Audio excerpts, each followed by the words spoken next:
Hey, yo, what's up, investors? There.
All right.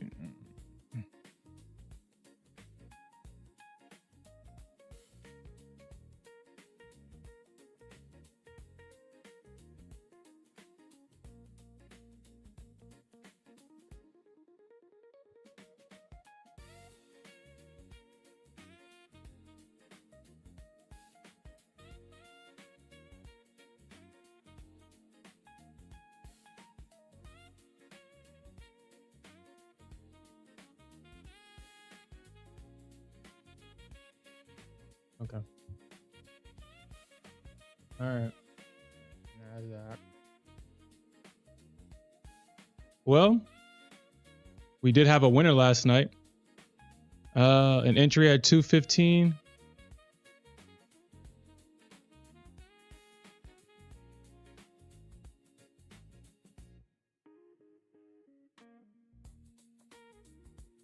About like a 60-point drop right there.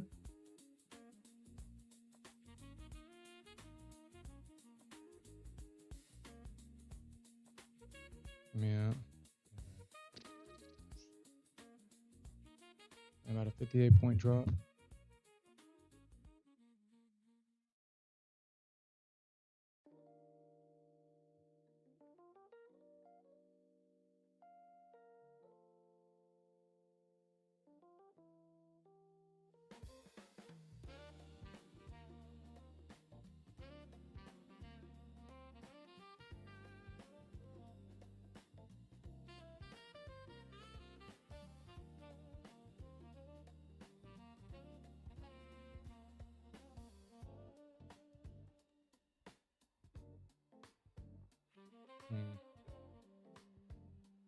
All right, so let's see if we can get this this gold play to work. I'm pretty sure we can get it. Pretty sure.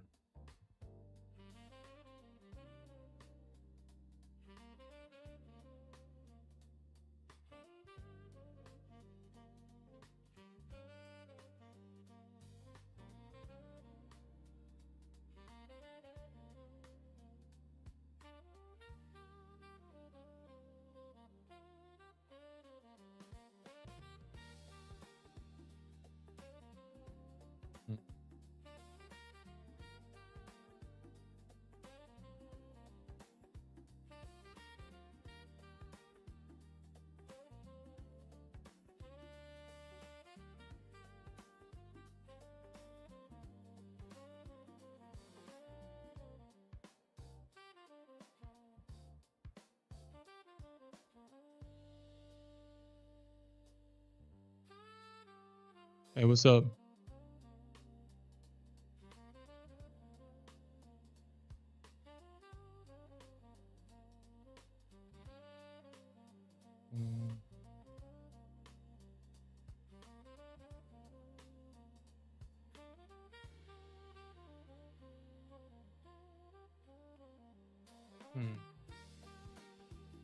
Kind of tempted to do.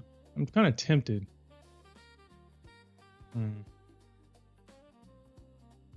We got a double top rejection.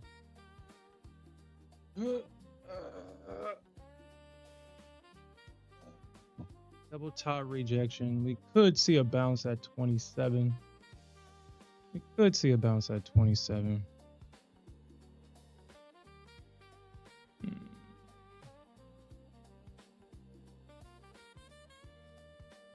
All right, here's what I'll do. You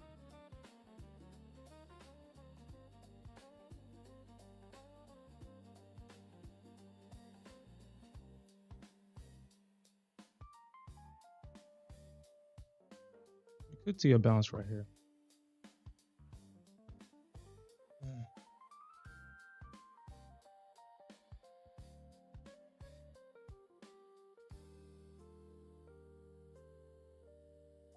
Actually, what I'll probably do is if we do see a bounce there, I'll just I'm just gonna put the line there.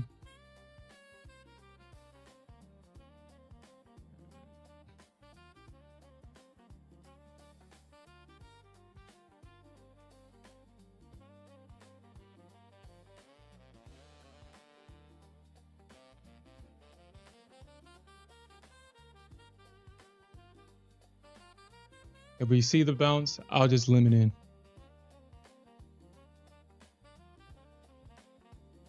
If not, then I mean that does look bearish on the, you know what? Never mind. That looks super bearish on the 15-minute. Unless I guess we'll see. I guess we'll see what happens.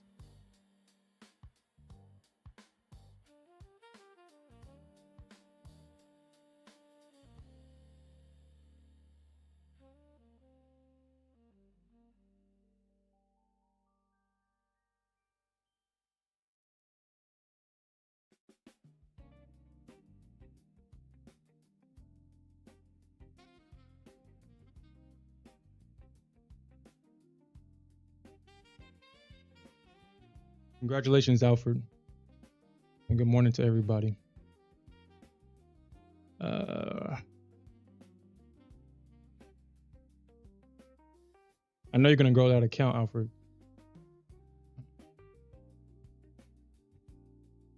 Do you have a strategy that that you have in mind? Are you gonna trade the Nasdaq, ES, or the baddest bitch in the game right now, gold? What do you plan on trading?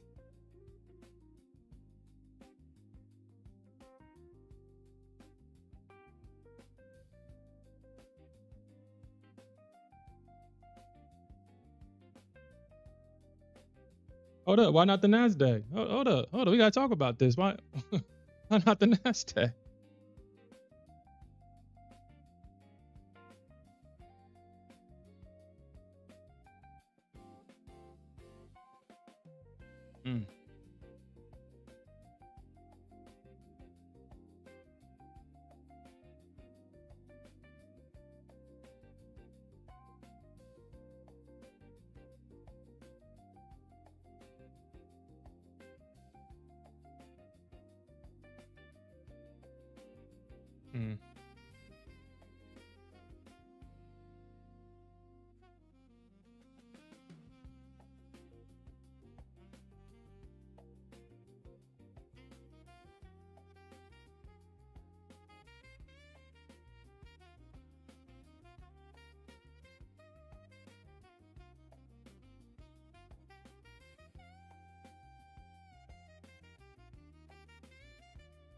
All right.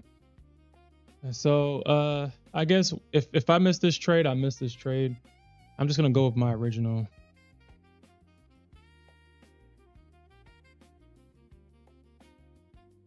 I'll just go with my original entry in this safe zone. This is kind of a risky. If I were to take this trade, it's kind of risky. Maybe if there was more momentum in the market right now, it'll be a safer trade. Honestly, it still can work. I mean, it's not like it can't. But what my biggest concern is that double top. That's what has me thinking twice about taking this entry. But I mean, it looks like it's gonna work.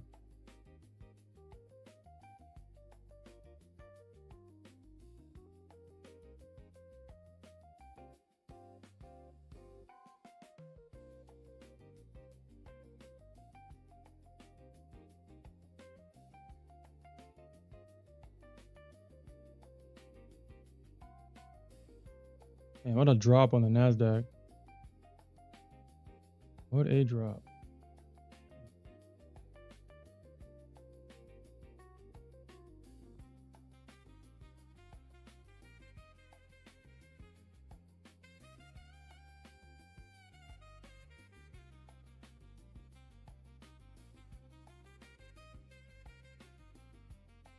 It broke structure to the downside too.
Hmm.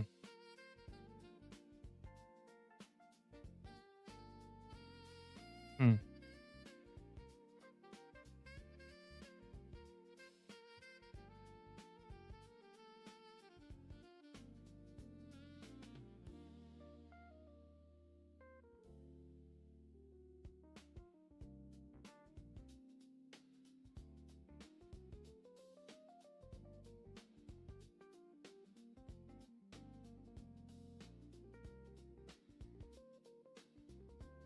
So like what, 600?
Hmm.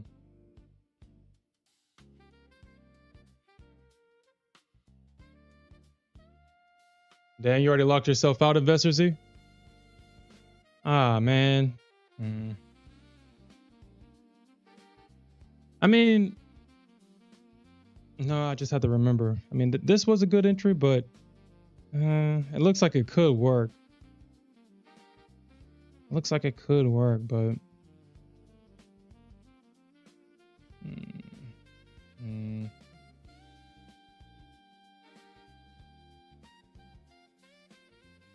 mm.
Hmm.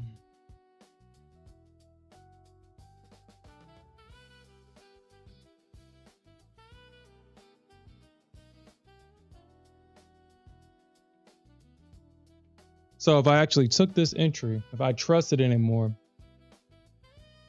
I only would have been a point in drawdown. Wow. A point and 9 ticks in drawdown.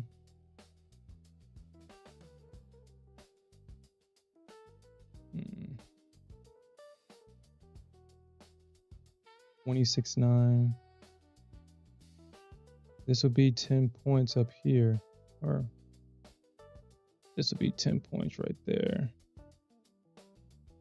Hmm.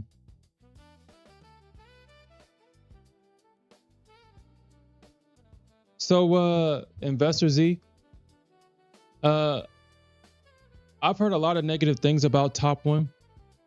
One of the biggest things that will prevent me from doing business with that firm is if you break one of their rules, they will take away your profits.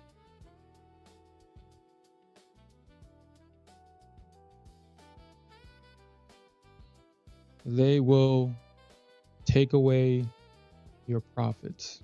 So if you made $2,000, but if you broke one of their rules, they'll wipe that $2,000 out of your account, or they'll clear that $2,000 out of your account. I'm not going to do business with a firm like that.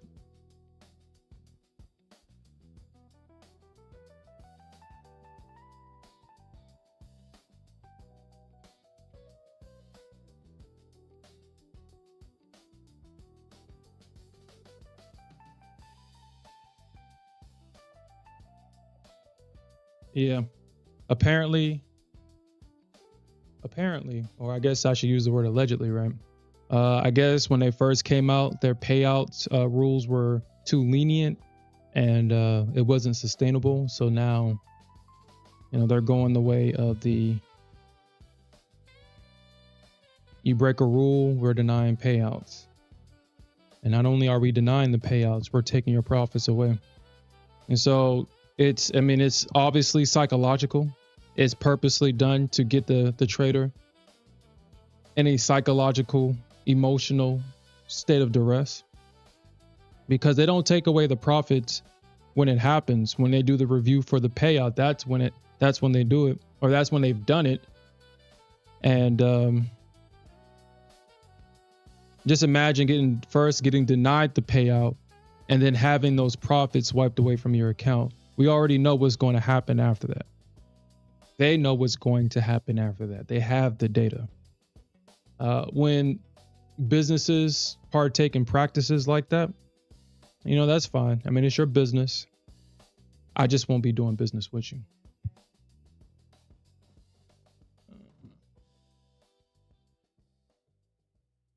That's why I will no longer do business with UProfit, because they did the same thing.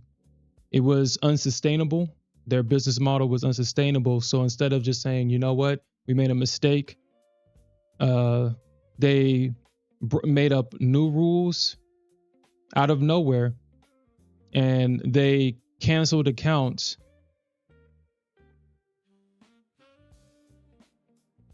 that broke these rules when the rules weren't even in existence. And again, when you do practices like that, I can't do business with you. I won't do business with you, actually.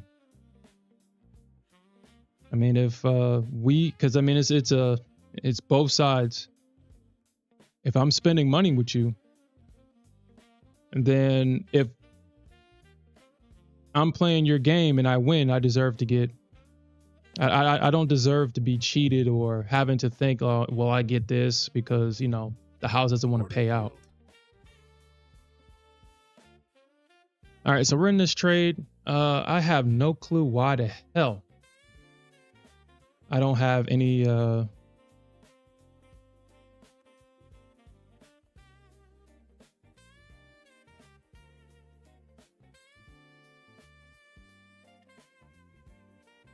All right, so this is the trade day account. So all I need to do is make about $600. I still don't know why the hell. Oh, I didn't set it. That was my fault, I guess. Okay, it's my fault.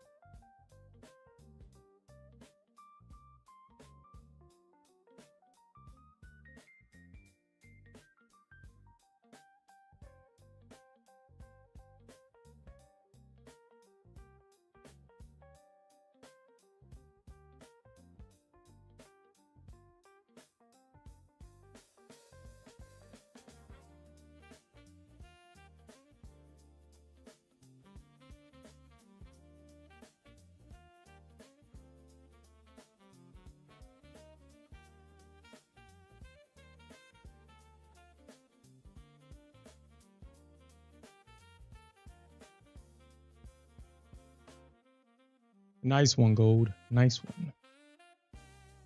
Nice.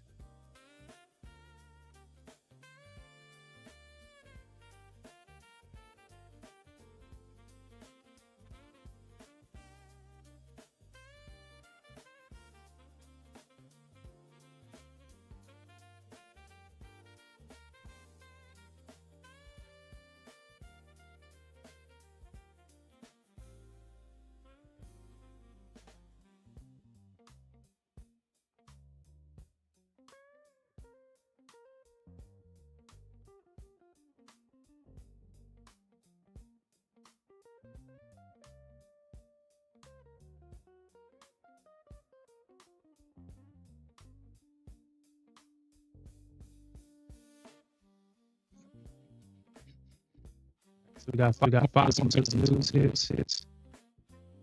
All right, shit.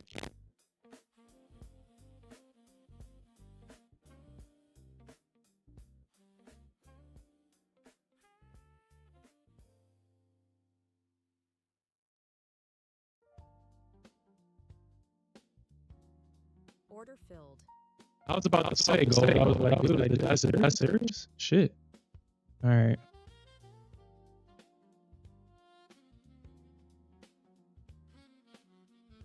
All right, so we got count done. All right, so let's see if we can get this one done. Could have sworn I. All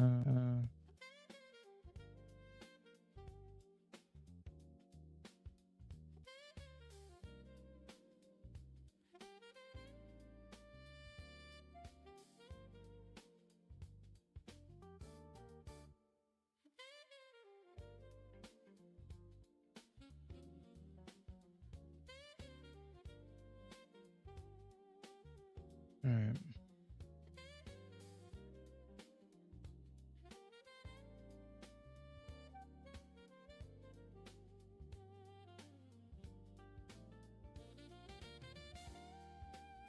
Yo, investors say that's definitely true. That's definitely true, man. That is definitely true. I mean, it's that dopamine hit. Being in a trade. Dopamine. That feel-good chemical.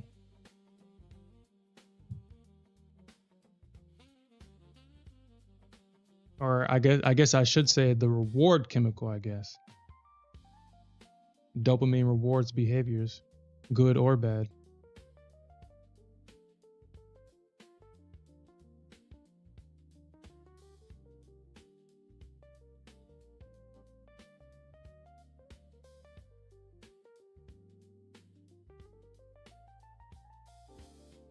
That is definitely true. I mean, I would recommend I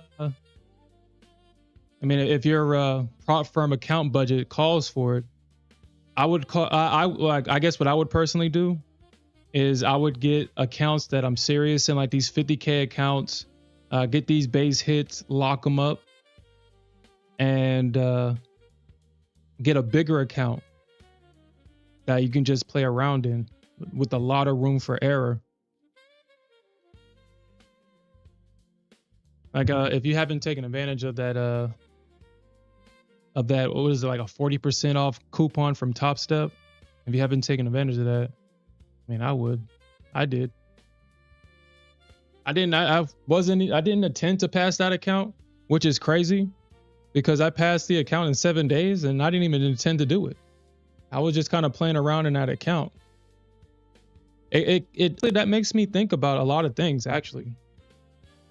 When I'm just taking setups and taking trades, not really thinking about the outcome, it seems like I do a lot better. When I'm not putting unnecessary pressure on myself, I'm not overthinking the trade.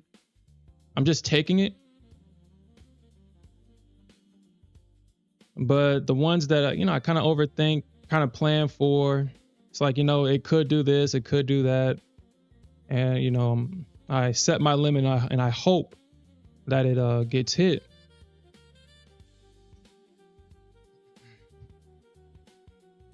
It seems like I can catch 27 points on gold and it feels like those trades are easier than the 10 pointers.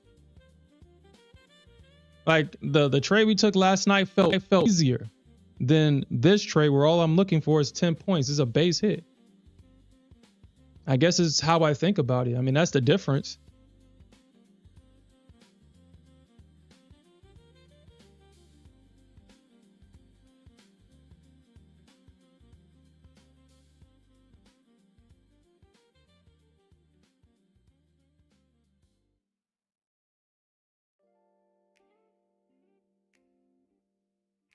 Yeah, I mean, it's up to you.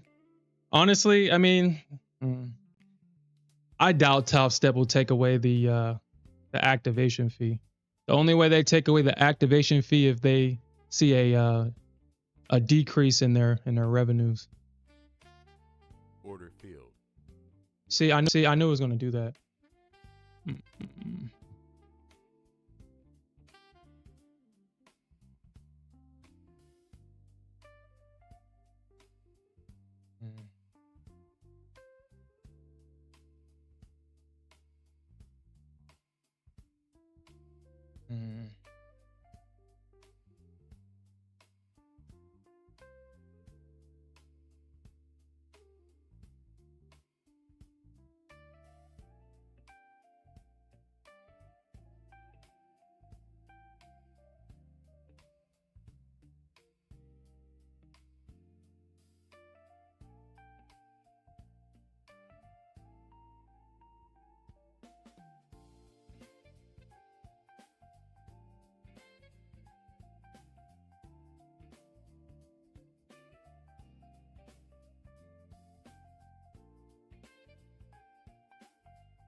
Order field. Order field. Okay. All right, so we're done for the day. That's good. We're done. We're done for today. We got the $1,000. So beautiful gold play. This is our third day in the account, or our third trade in this account. We got the account up, so I got $10,000 drawdown. $10,000. Not intend to. I do not intend. We just want to just keep base hits every single day, and we should have this passed maybe in the middle of November, and then we'll continue to do the same thing. Like is that this thing didn't.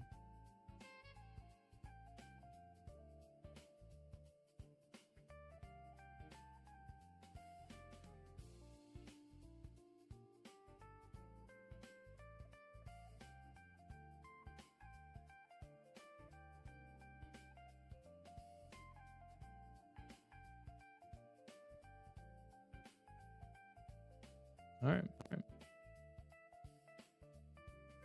I have 12 days.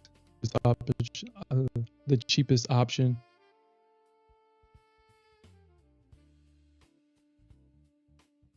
Which honestly is, I mean, it's what they want you to do.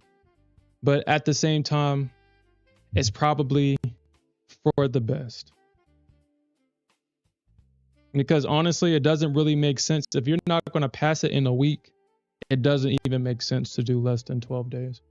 And the reason why I say that is because if you're not going to pass out in less than a week, the way that they have based, you might as well just do the 12 days. You might as well. Hit the $1,000 base hit. Be easy for.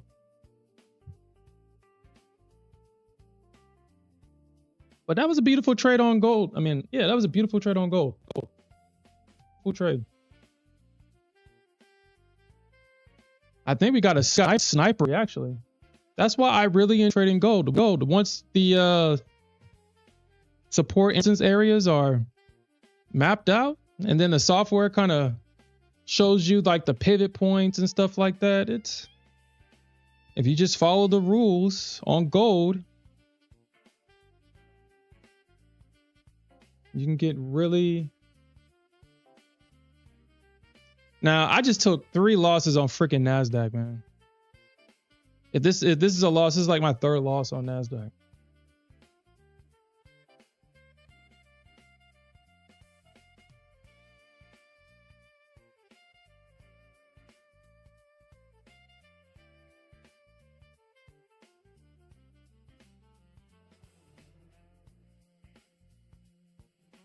All right.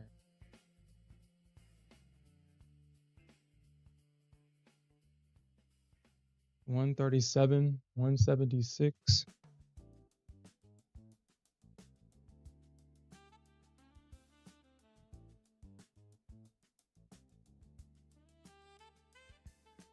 you see a bulling engulfing, if this thing pushes, I'm gonna readjust my stop. I'm gonna actually move my stop up. Actually, I probably will just do that because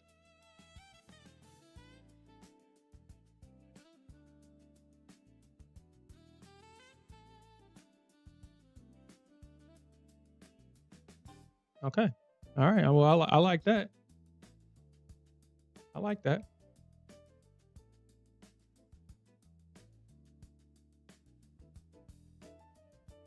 And this is why I bought it. Just the support. I'm just keeping trading the Nasdaq simple. I'm trading the Nasdaq as if she's gold. I would take this trade on gold every day. And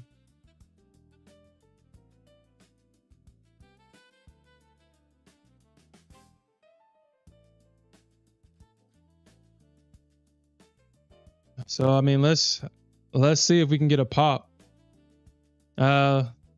We did break the orb low though. Let's see if we can get a pop back into the orb. My only concern in this trade is obviously the 200 EMA. And that's my only concern. We have the long-term EMA and VWAP. There we go.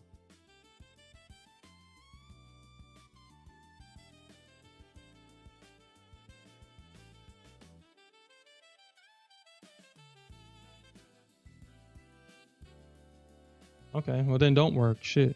Shit don't work. God dang.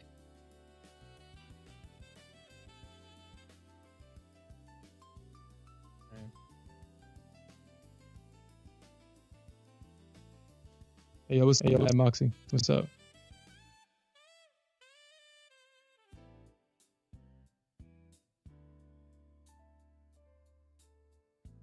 You say you didn't like the PA from Gold?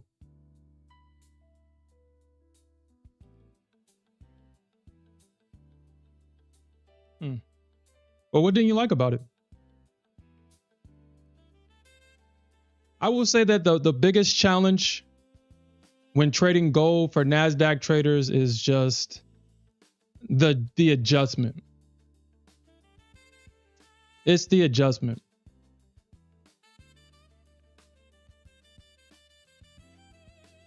I feel like I don't have too much things running. I don't know why. It feels like my system is lagging.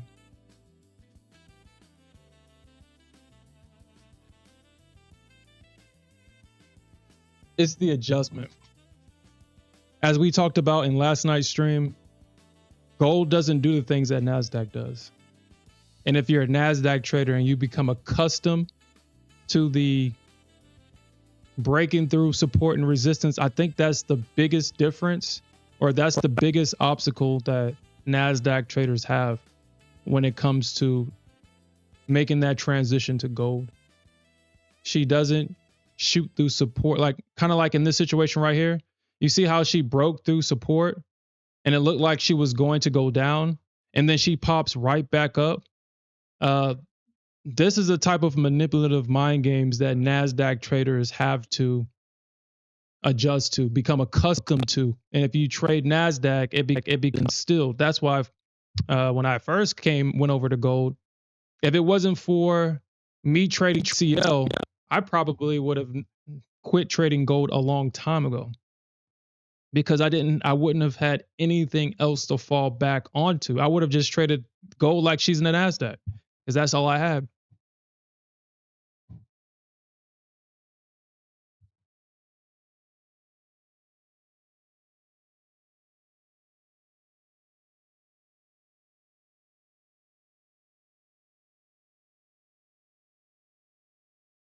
And if you really understand how to trade gold, scalping gold is not necessarily, it doesn't make sense.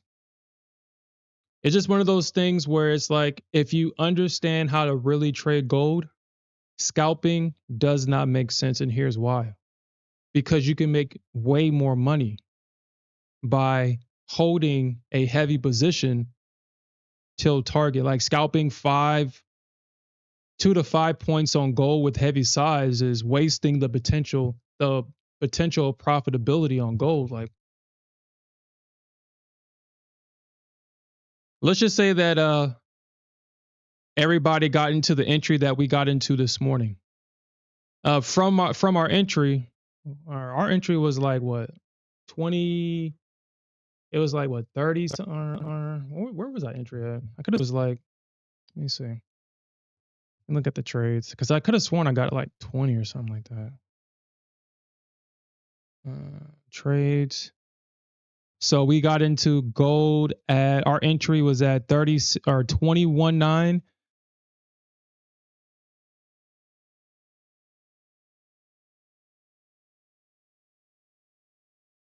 Actually, let me see, because this doesn't make sense. All right, so our entry was 31.9.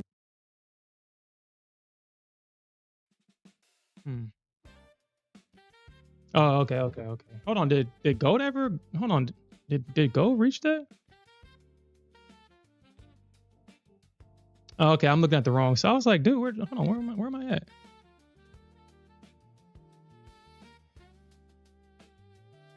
All right, so this was the move right here. So I got into the entry with me.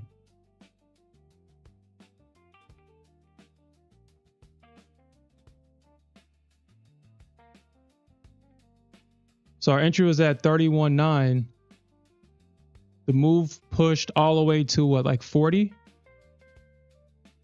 That can't be right. I feel like this thing is making a mistake. I could have sworn I got into like 20 or something. I don't remember getting into that 31. Okay.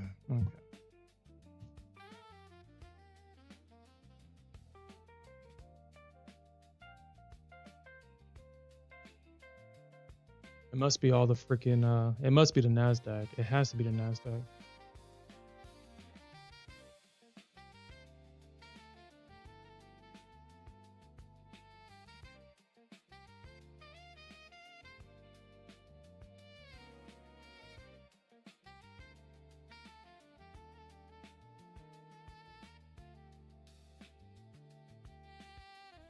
Yeah, that's exactly right, Power Pack. That's exactly right.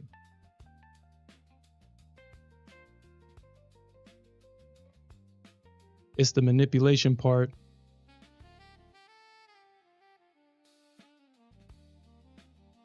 And that I had to, I mean, there was a lot of trades that I didn't take on the NQ that just completely hurt my feelings. Or not the NQ, on gold, that would have worked.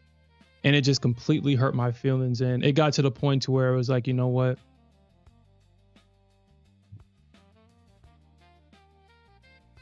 Okay. Yeah, I don't know what the heck is going on with anyway. Because I know we got into like 21 or something like that. We got into 21.9. We basically scalped this. So from 21.9 all the way to 40. Now think about this. Why would you scalp 2 to 5 points? Or if you just wait for the pullback into like, because you got to think about it. Remember, price broke out. It broke price. It broke structure to the left. And when you see that break of structure to the left, you know that there's enough buyers here to have broken structure. That's like the first thing that you have to think about. And so my mind is always waiting for that pullback and not chasing the initial breakout, but trading that pullback back into support. And if I was heavy and caught the full move from support going all the way into resistance, you see how price traded into this value area high perfectly. Gold is structure perfect. If you remember that and you understand it and you just take it in, it doesn't make sense to scalp gold when you can just be patient, wait for it to pull back into support, take profits, maybe front run it into supply.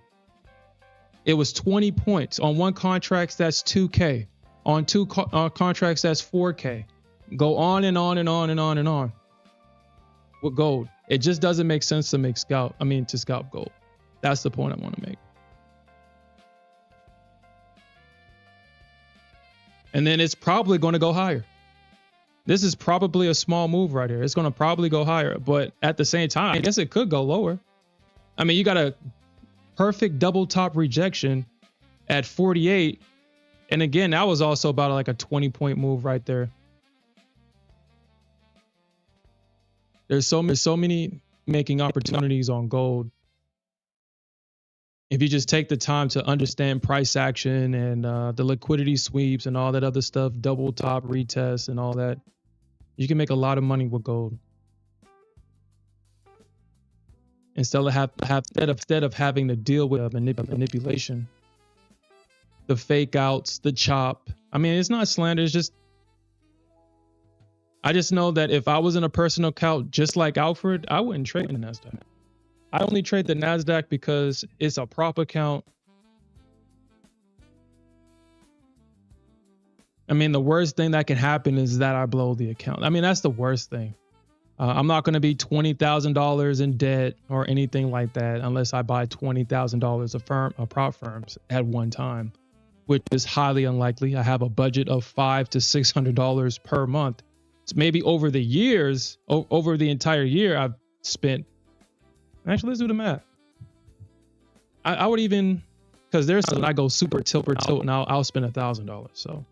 So I mean, even if I would go tilt every single month, over a year, I'm only spending $12,000 in prop accounts, which that's to the extreme. I wouldn't personally trade MNQ in my account because of all the craziness. Just imagine all the emotional turmoil. First, you got to deal with the manipulation, and then you have to deal with it being your own money that you worked hard for, and just losing that money in an instant.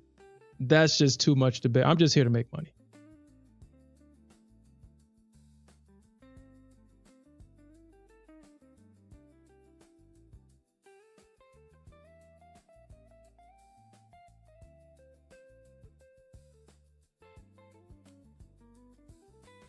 All right, so let's see if we can get this, if we can get NQ to break out here. It looks like the bulls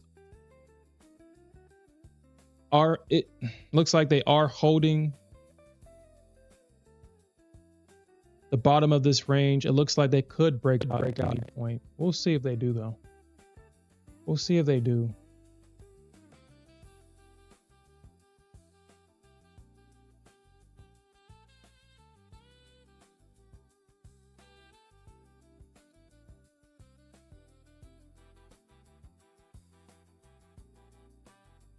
If we can get above that long-term EMA and VWAP,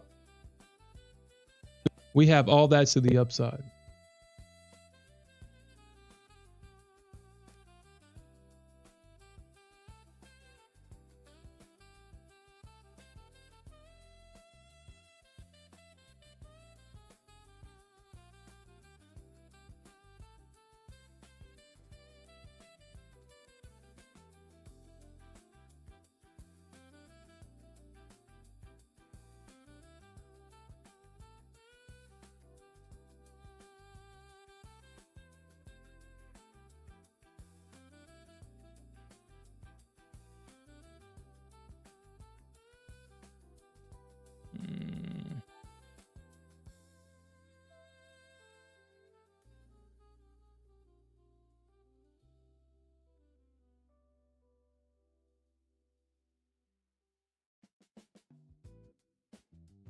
I mean, honestly, if we can get above these highs, if we can get above these highs, if we can get stop run, if we can get above these highs right here, you see a stop run. I kind of see right now is that we do have a higher high right here.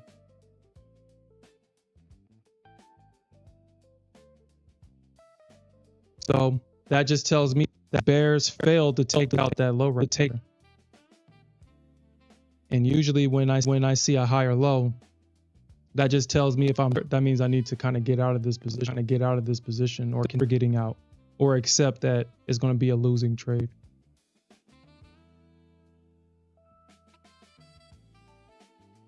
Alfred said on gold, he's more impulsive because he's looking for a power pop and flop or a drop and flop.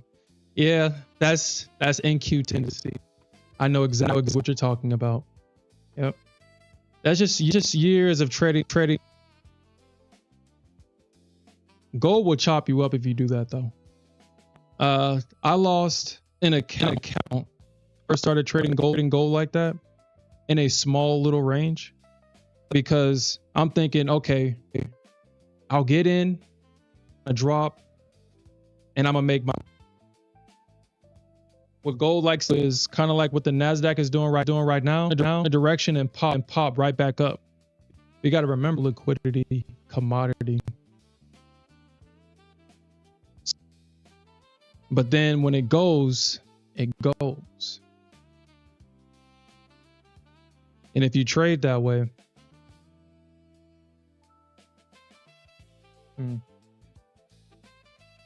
so it looks like we delayed right now. Yeah, I don't know. I don't know what's going on with my Apex connection. It seems like it's always the Apex. Okay. I don't know where I'm at on the chart anymore. It's always the Apex connection. I don't know what's going on with, especially on high, where it just, my data just starts to lag on Apex.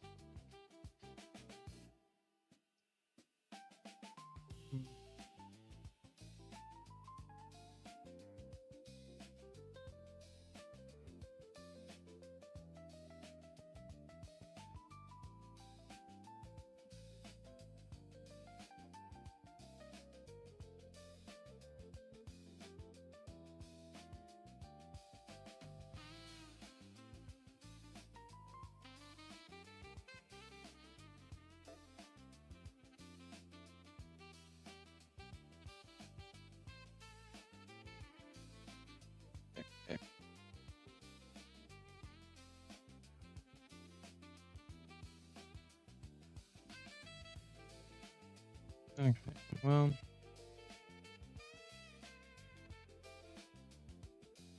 I mean, I guess I could try to reload this, but when Apex does this crap on these high volatile days,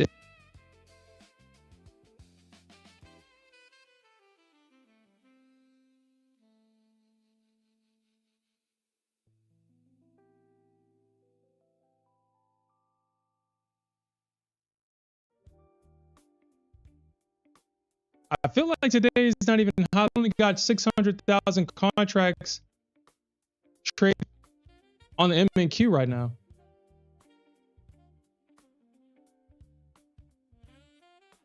Or is it is the stream choppy right now? Is what you're saying?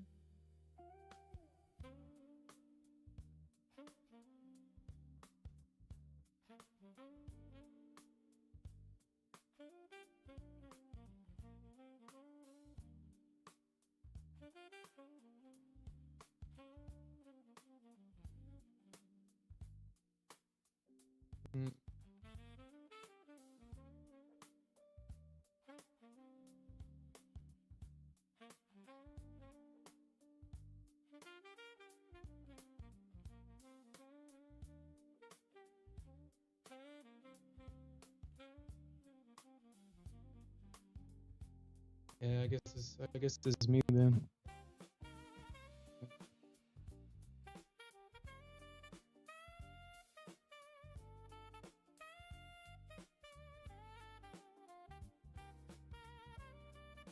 And 70% of the CPU is being used right now.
Man, I mean, the crazy thing is,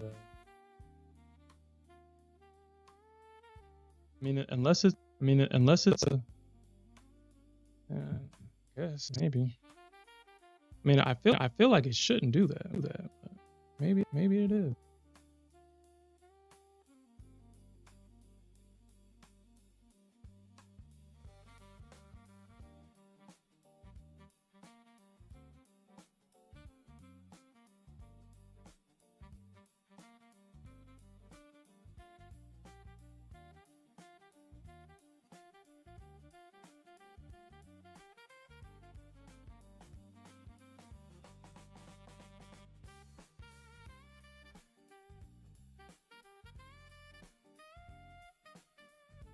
I mean, does that really make it bad?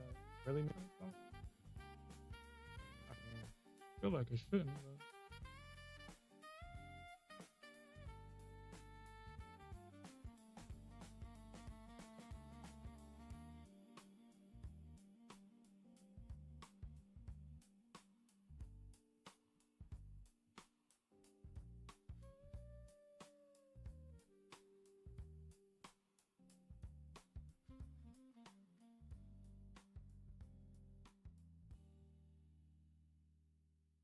I feel like it shouldn't. But you know what? That's probably what it is. That's probably what it is. All right.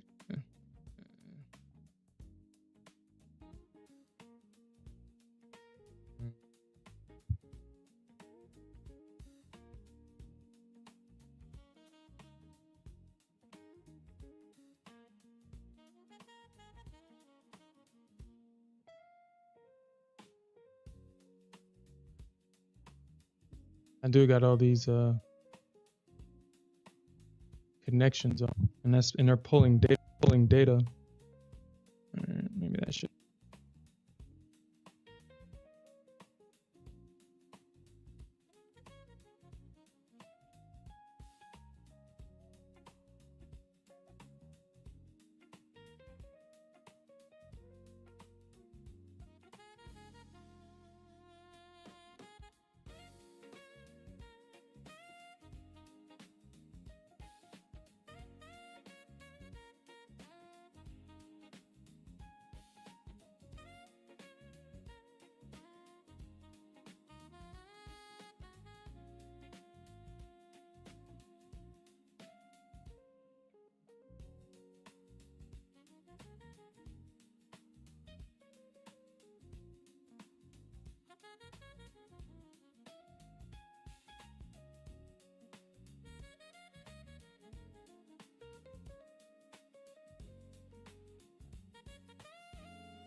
It's my internet browser that's taking up all my data. That's using up so much CPU memory right now.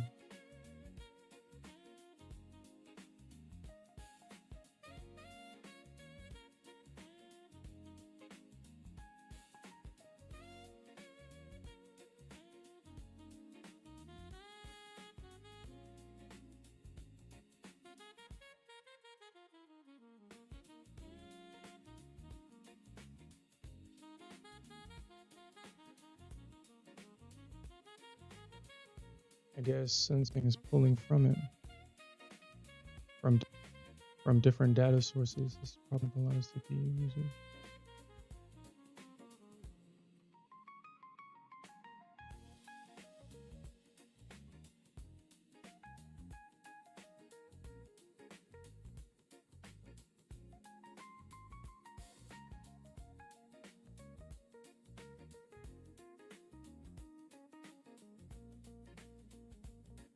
Yeah.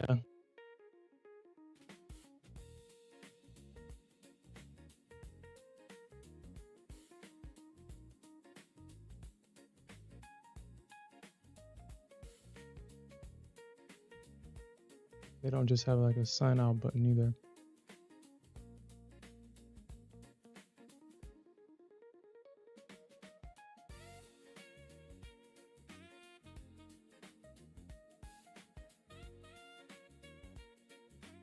I mean, I better not be in nothing.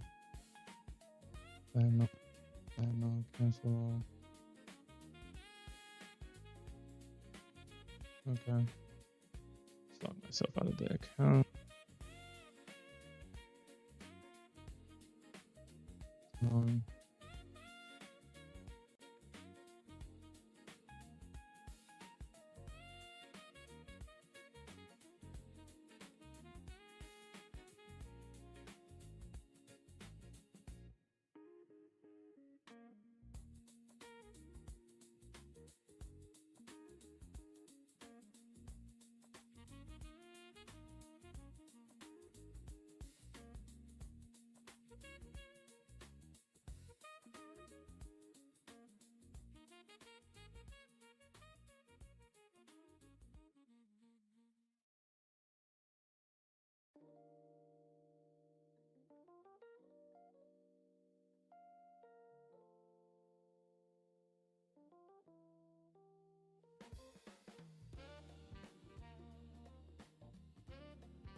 What the heck are they doing?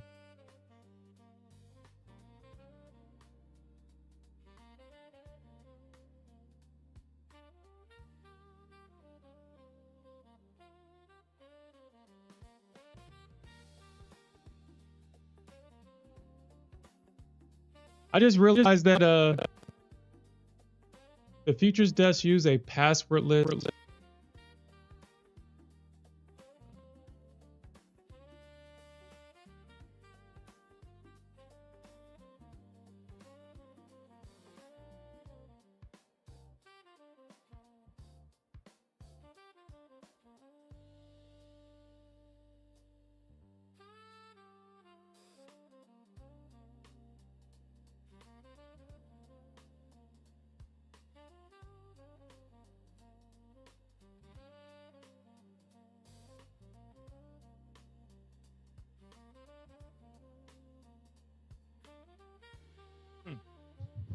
That's interesting.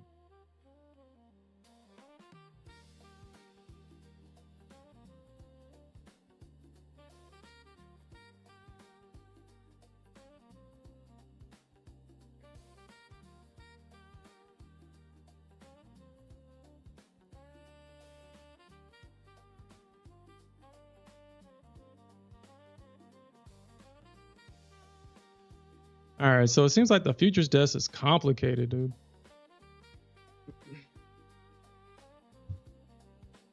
So they have a passwordless infrastructure, huh?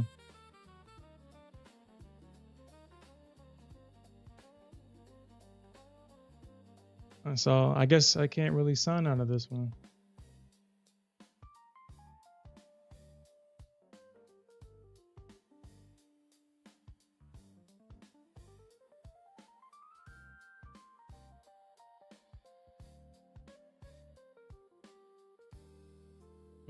Okay. I guess I can't sign out of it. I just have to wait until it times out.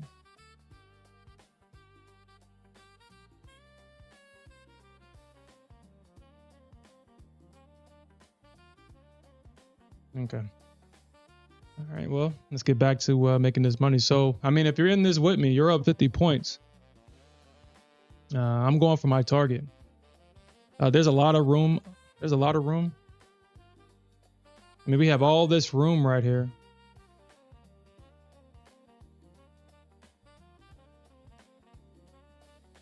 Got all that room.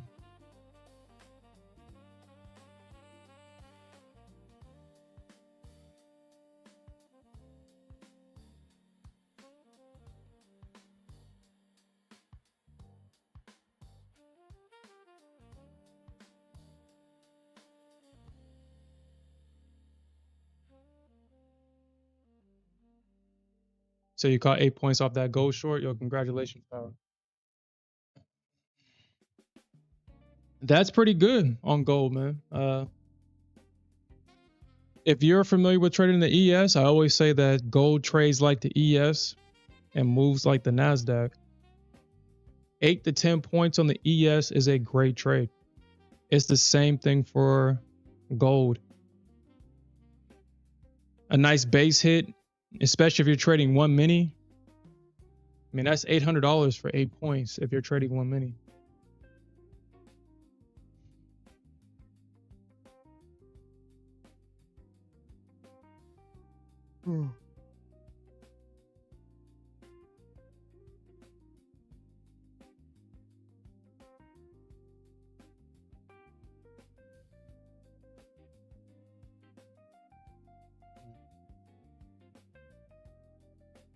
What I do see though, we'll see if we get this, because sometimes, I mean, we do have a lot going on with gold right now, because we do have this big move down. We look to what appears to be a two-legged pullback into resistance. We're getting a drop. It looks like it's pulling back, and the question is, will we see another leg down taking out this low, or will we see a move going higher taking out this high?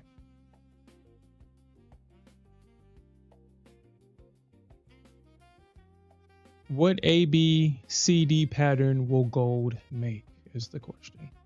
But the beautiful thing about gold is that you don't have to care about that. As long as you get into a spot where you can get 8 to 10 points, 9 to 10 points, 6, whatever floats your boat, you don't have to really worry about the whole thing. Just get enough to make the money that you need for the day.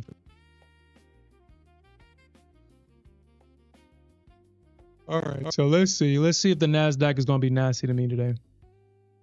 The Nasdaq is trucking. She's moving. She's using the stops that's above these highs as fuel to make the move higher. So these are the stops that were above this high.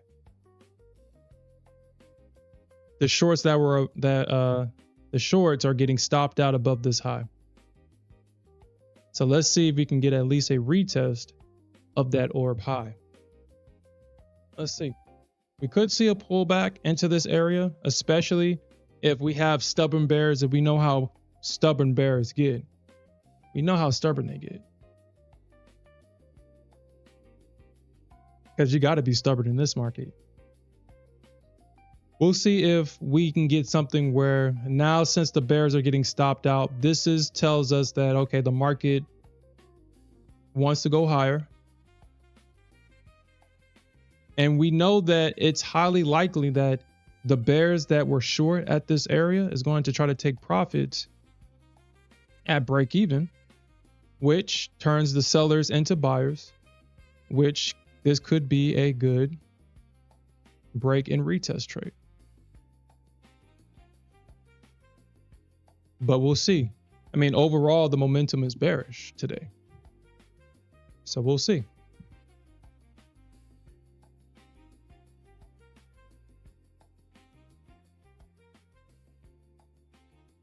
Yeah, as you can see, I don't even allow ES to even ingest data on my chart anymore. ES got kicked off the team. She doesn't want to make us money, so she got kicked off the team. She was fired. Just like Donald Trump. You're fired. We had to fire ES because she wasn't making us no damn money. She was holding us back. There will be some days where the ES orb were beautiful to the point to where it was probably more profitable to trade the ES orb over the Nasdaq orb. Not so much. The ES hugs the orb high and orb low so much now, it's like, you know what? I don't have to tolerate that shit. I don't got to tolerate it.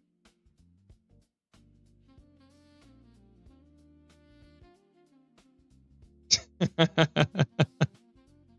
don't got to tolerate that, Investor Z. She ain't trying to make us no money.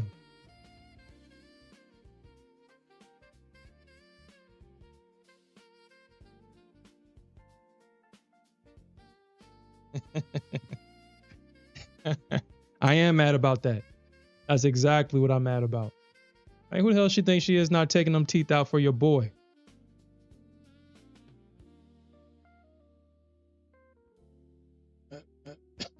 That's exactly what I'm mad about. So she got kicked off the team. I like it when my women get nasty.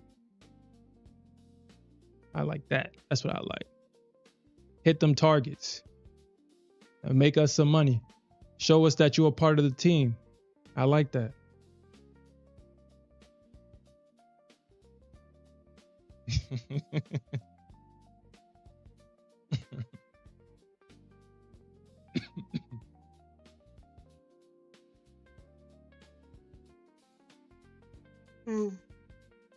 Somebody in a gold chat asked if this was a correction or will this continue to drop. If you look at a 15-minute, you can see that gold is making higher highs and higher lows. So this is highly likely just a correction. It doesn't mean that it's not capable of going down. As long as it doesn't take out that low at 413, gold is technically in an uptrend. Technically. Excuse me. My only concern is that gold made a double top. I mean, gold made a double top at the highs. So I don't know. That would be my only concern. It's, will gold break out? Because if we get a breakout, then we know that we can trade that pullback and get long if we get that breakout. And they hold the breakout. Now, if they get a breakout and then it closes back below that high, then you know just to go short. A failure to break out, stops get run.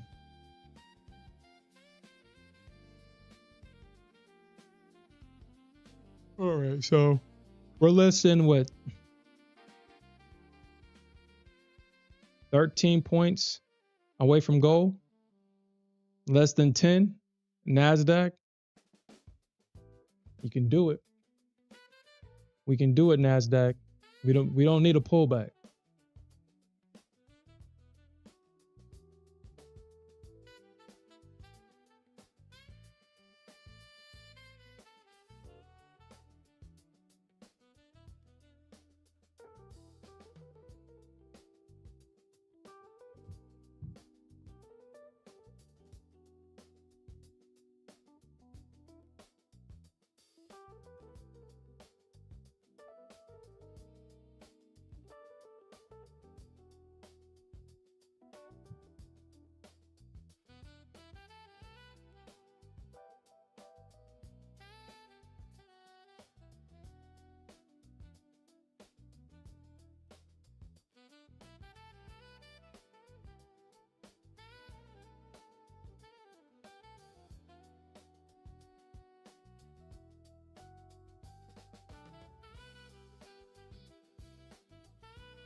All right.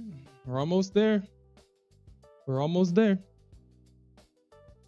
There we go, baby. Target filled. There we go. There we go. Target filled. We made so much money today. We made so much money. There we go. It's not even 10 o'clock yet. We made so much freaking money.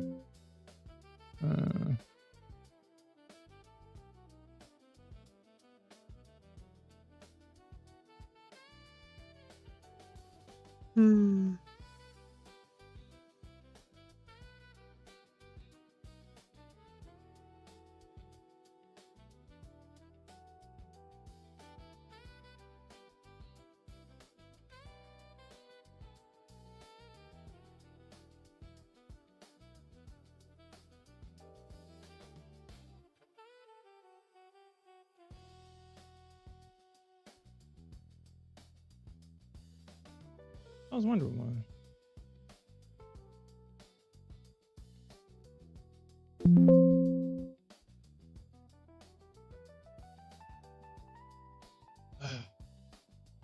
Yo, appreciate that. Hopefully everybody was able to make some money with me just now. Hopefully everybody was able to make some money. Because it looks like this thing can continue to go.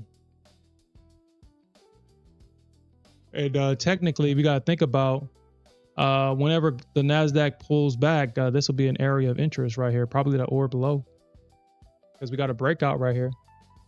And we got to break a structure to the left, so we know that. And it looks like the bulls are holding. We didn't get them break structure and then close back underneath that high, so that tells us that there's enough buyers here to break structure to the upside. And if we get a pullback, then it's highly likely that we shall get a bullish reaction. But we also, well, I mean, if we're looking at the chart overall, I mean, we are in a downtrend. Let me see.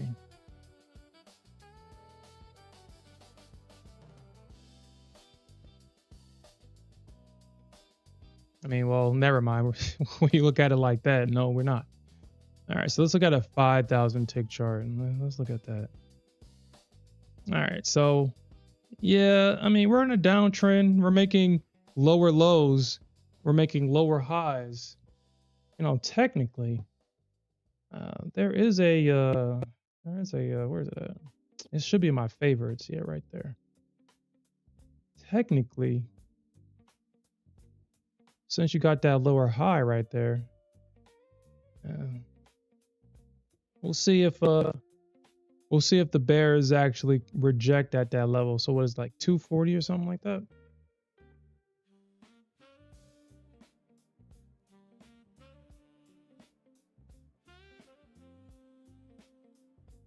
Oof.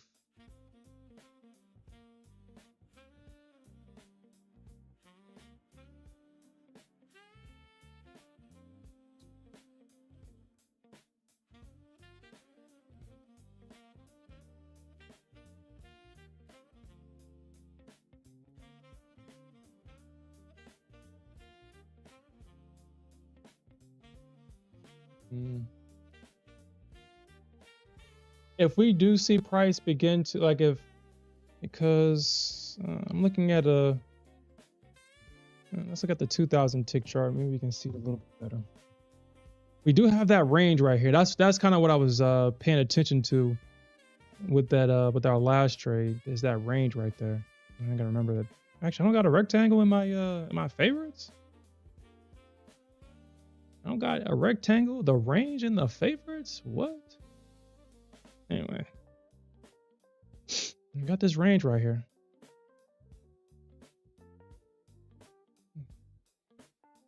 So we got price taking out the range, breaking below the range, and now we're back inside that range. The question is, are we going to see a move to the upside where we break out above, or are we going to see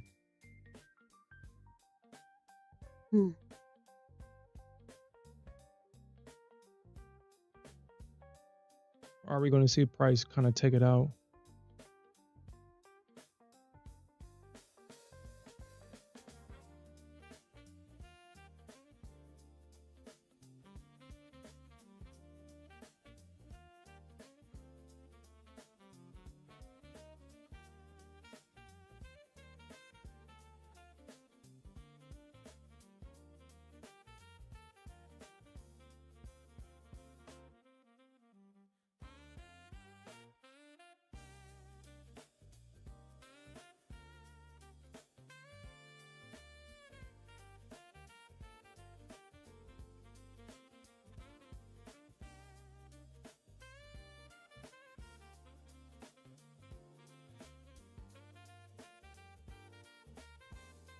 Hey, yo, what's up, Jerry Trades? What's up?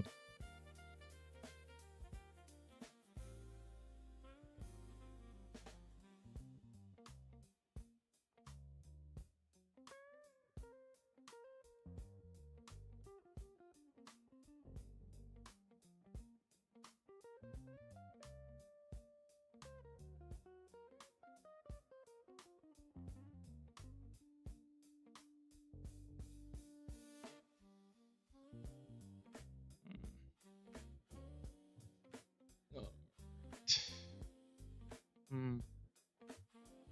I'm looking at the cues right now. We do got that gamma level at 635. Again, this is not financial advice. We got the cues, the gamma at 635 right now. That's the biggest gamma level right here. So, and it's lining up with resistance. We're not going to overcomplicate this. We're not going to overcomplicate it. We got the biggest gamma level right now. It's sitting at a previous break of structure to the downside. So it's safe to assume, or at least I believe so. It's safe to assume that if price gets to this gamma level at 635, that we could see a move down, potentially.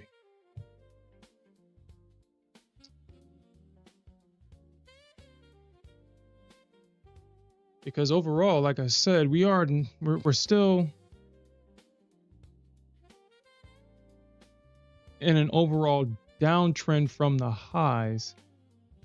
So the short term is bearish, but the overall is bullish.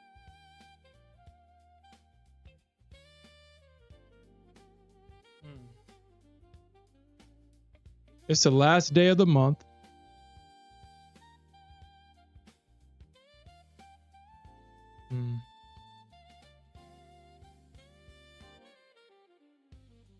For it to be a Friday and the last day of the month, this is lackluster.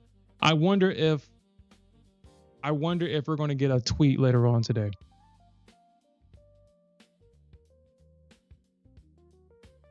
We seem to get tweets when the market tends to slow down. So I wouldn't be surprised if we get a tweet later on that shakes the market up, because obviously the market right now is at a standstill. It's not doing anything.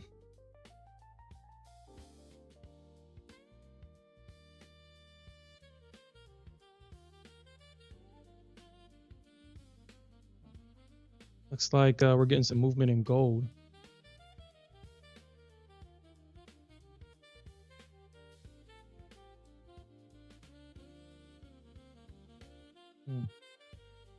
And as you can see, that gold is making lower lows and is making, lower highs and higher highs, higher lows and higher highs. So it's definitely going to be hard to short this. Let me see. I don't understand what it is about this chart. I really don't. This chart on this screen and why it freezes up the most.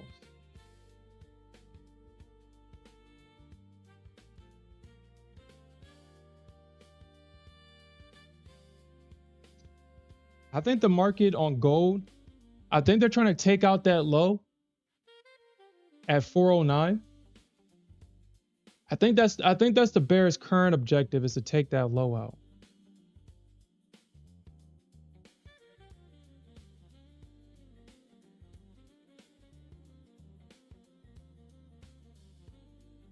There's a potential head and shoulders pattern at around 403, 404, 403.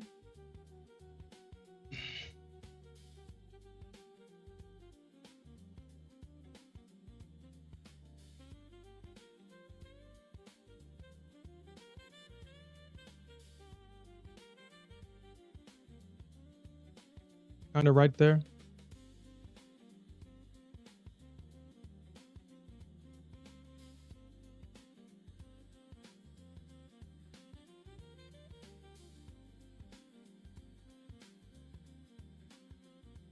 That's a potential. I don't know why this thing looks crooked. Why does it look crooked? crooked like that? Oh,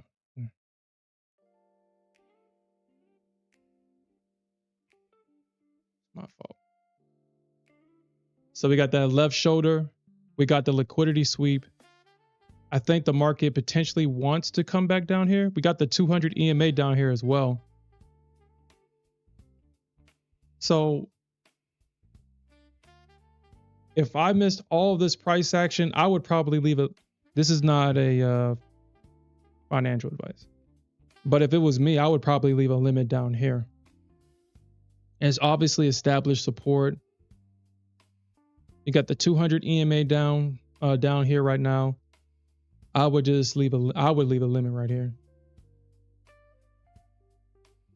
and see what happens.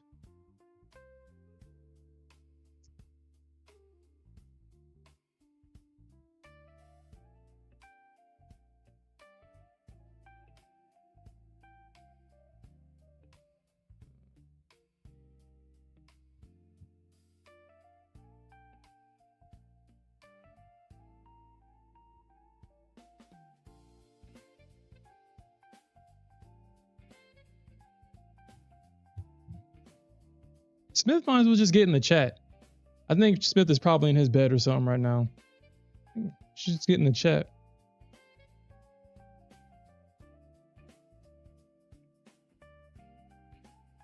Well, I mean, I guess this is the boring part about the markets. Once all the fun is done, you get out of the trade, the market either fills your stop or your target. The fun is done.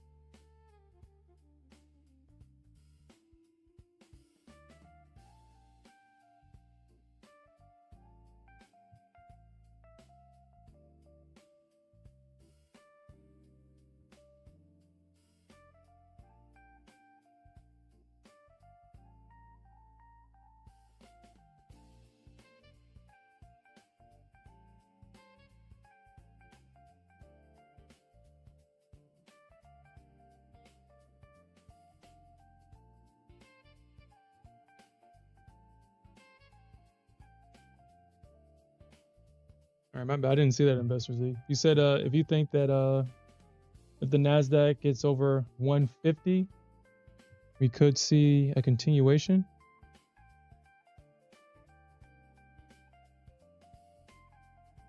I can see that. I can agree with that. I mean, we already got the breakout. All we gotta do is wait for the pullback, and if the bulls hold it, I will definitely be on board with that. All we need is a pullback at this point.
Yeah.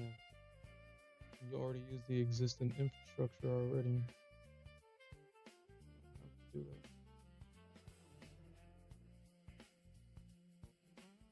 It's already there. So.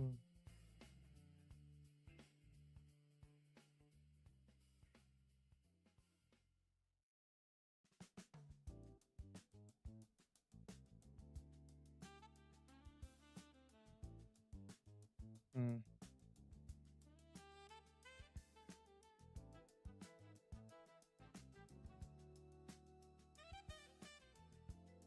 Hmm.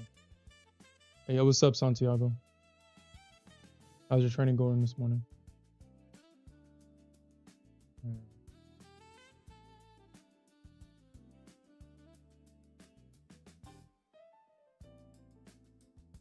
No trades today?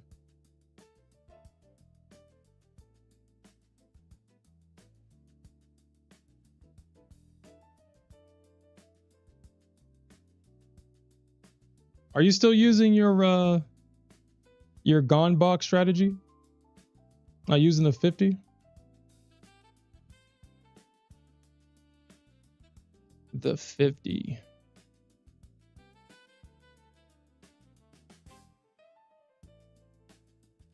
You said draw a gone box on the 1 hour gap.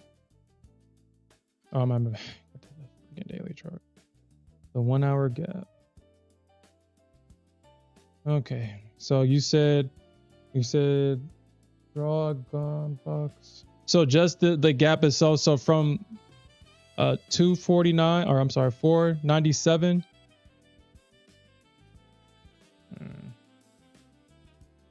Let's do this.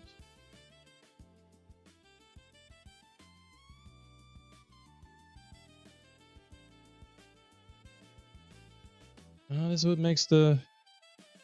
I guess we might as well favorite this. So just let me know if I'm doing it wrong. So I'm going to do the opening gap low. So like right there. How did you have your setup again? You said that you take off the I got to reset this thing up. On the way that you had it. You said that you take off the time levels, right? You don't keep the time levels.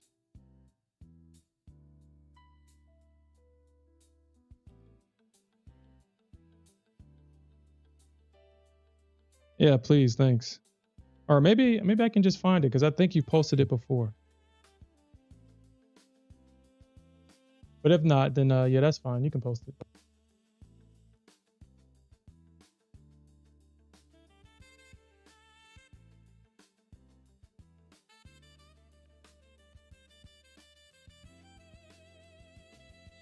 I didn't even see that.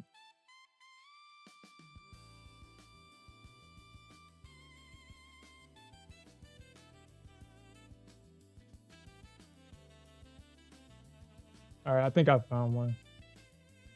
I think I found one. You said just the quarters, huh? The 382, you take off that 50, 75. So 75, 50. Okay. I think that's it right there. And you said the fair value gap. So I don't have the fair value gap on this. So yeah, just show me where the fair value gap is.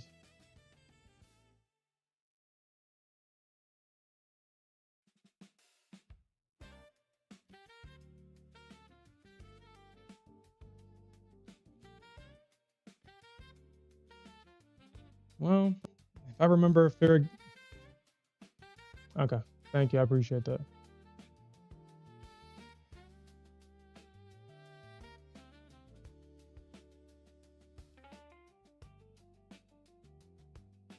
Well, I mean, it's crazy. I mean, as weird as that sounds.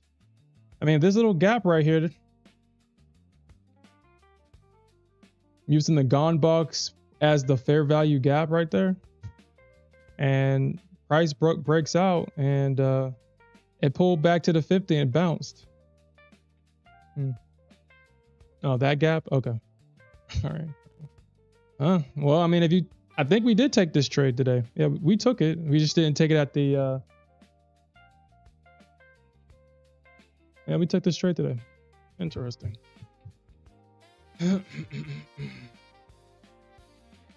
Interesting.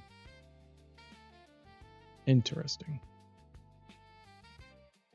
I think what when I look at this Santiago, my mind is like, yo, that's too simple. It can't be that easy.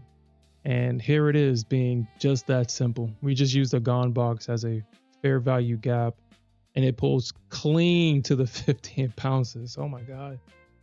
Clean to the 50. Yeah. Yeah.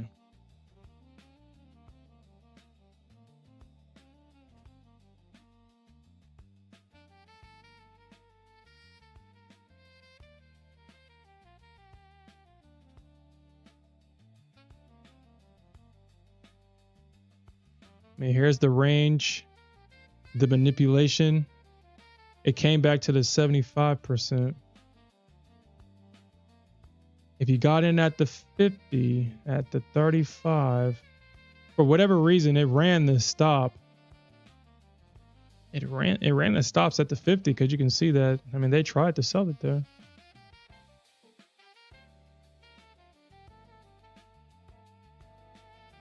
Got to go.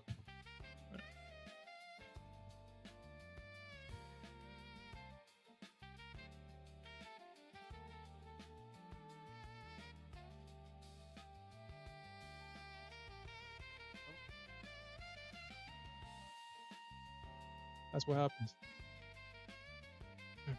It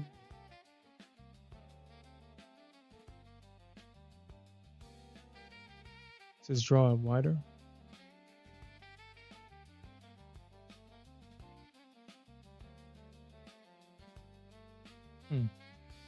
I wonder. Because technically that's a range right there. We just haven't gotten the manipulation. Well, I guess technically we did. Technically we did. And sure enough, we got the manipulation. This was the open. It reached the 50 and this was the close.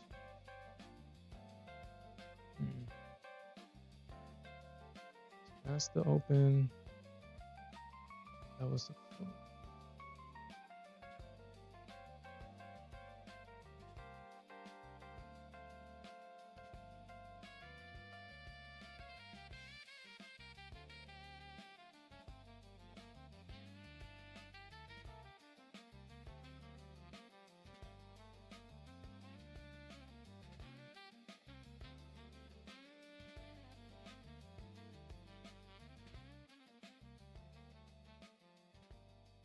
Santiago just all right, so Santiago just shared this. He said, look where it bounced. Yep, right at the 50. So simple. So simple.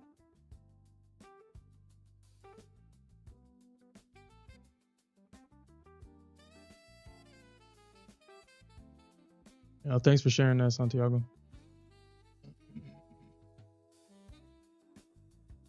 Okay. Well, I guess I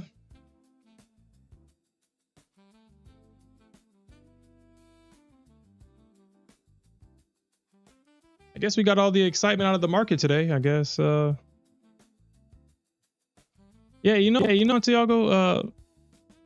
it appears that that's all. I guess they say that patience pays for a reason, because it seems like all the profitable strategy, or all the consistently profitable strategies, requires patience. Every single one of them requires you have to be patient for something. You have to be patient for something to happen. And you're supposed to react and execute when you see your setup set up. I mean, what's the point? What's the point of a setup if you see it set up and then you hesitate, you don't execute? I mean, there's so many errors that a trader can commit when trading. You have emotional errors, mental errors, and execution errors.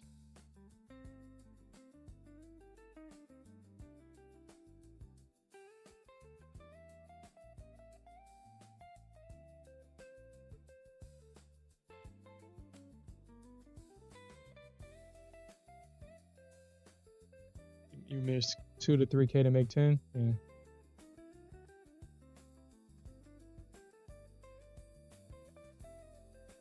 Yeah, I definitely agree. I definitely agree with that, Santiago.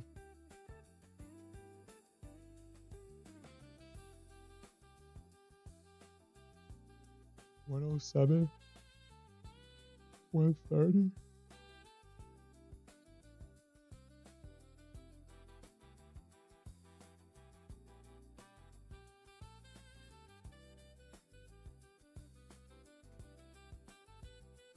Yeah, I don't even think it lets it really.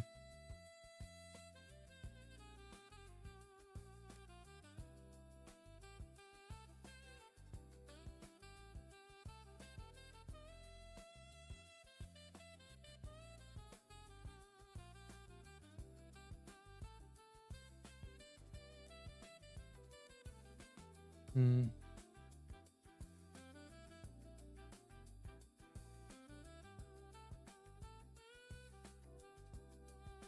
Yeah, I definitely agree with that. I do agree with that. It's one of the reasons why I don't scalp. It's definitely the reason why I no longer scalp, because man, I could just feel it. I can see why people get addicted. It's a mental thing. Addiction is all in the mind, man. It's all in the mind.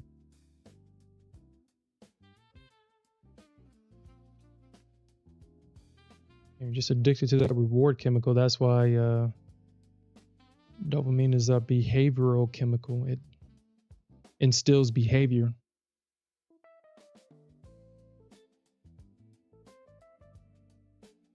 You know, the weirdest feeling in the world for me was when I was in purgatory.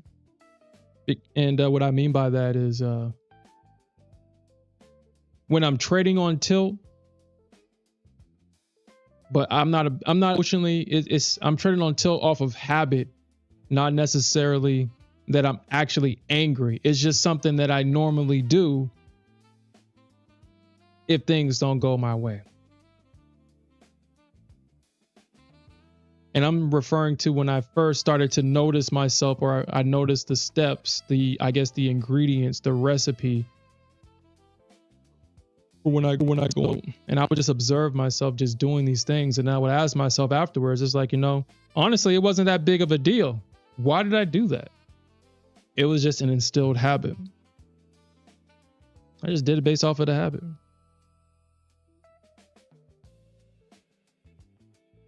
Because that's how I usually solve the problem of getting my money back.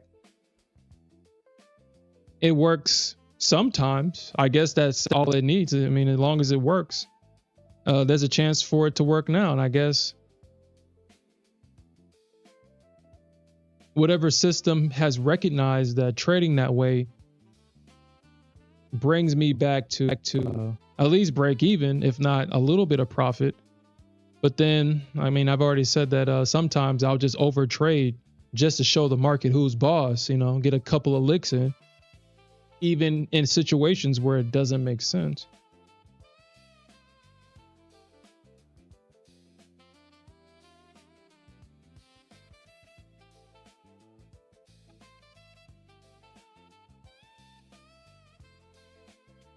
I'm gonna listen to that book called Atomic Habits over the weekend, and I keep seeing that book for whatever reason. I keep seeing it. I haven't read it. I'm gonna listen to it over the weekend. We'll talk about it during Sunday's stream. I'm gonna listen to it over the weekend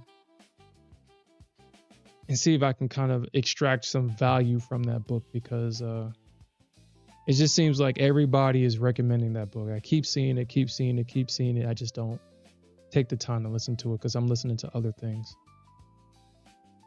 I'm gonna listen to it.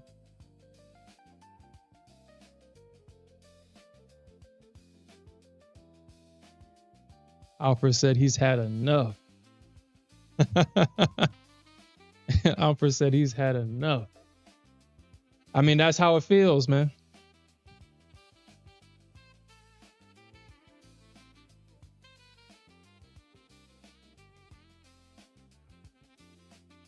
Yeah.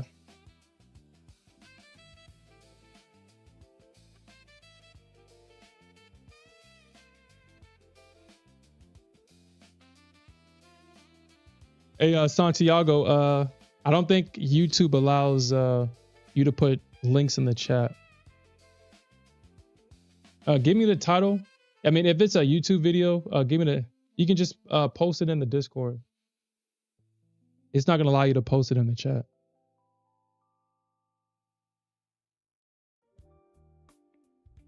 I think YouTube probably blocks a lot of things.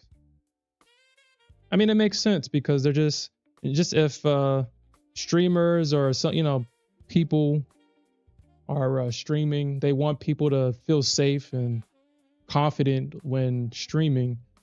And so I guess YouTube just blocks a lot of things because of, you know, the creators, if they're being harassed of they're not going to stream on YouTube.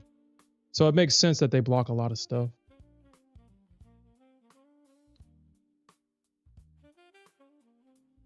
Yeah, I see it. So the $10,000 rule by Mark Douglas. You know, honestly, I think let me see. I think I have his book in my library. I've listened to it.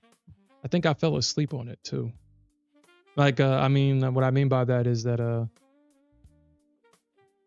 sometimes I like to fall asleep with like something in the background. Yeah, trading in the zone. Yeah. Actually, never mind. I don't. Okay, that's probably another book I need to listen to too. I guess the book that I was referring to was Market Wizards, I think.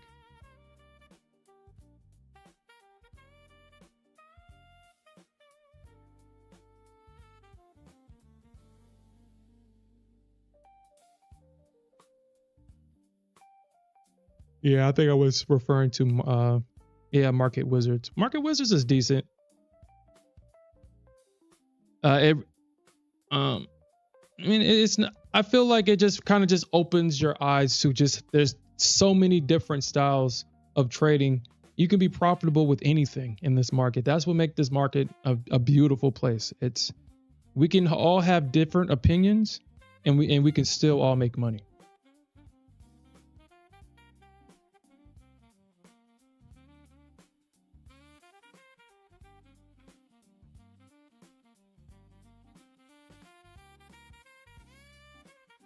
I mean, dude, I feel, and this is my own personal beliefs. We spoke about how, you know, with this government shutdown, a lot of the benefits that people have become accustomed to may be going away. With this government shutdown, if people don't see it, that if you're working a 9 to 5 and you get home and don't work that 6 to 10 like you're supposed to, it's what's the saying, 9 to 5 and then 6 to 10. Hold on, let me look at that saying, because it's saying 9 to 5 it's what is it? It's gonna bother me.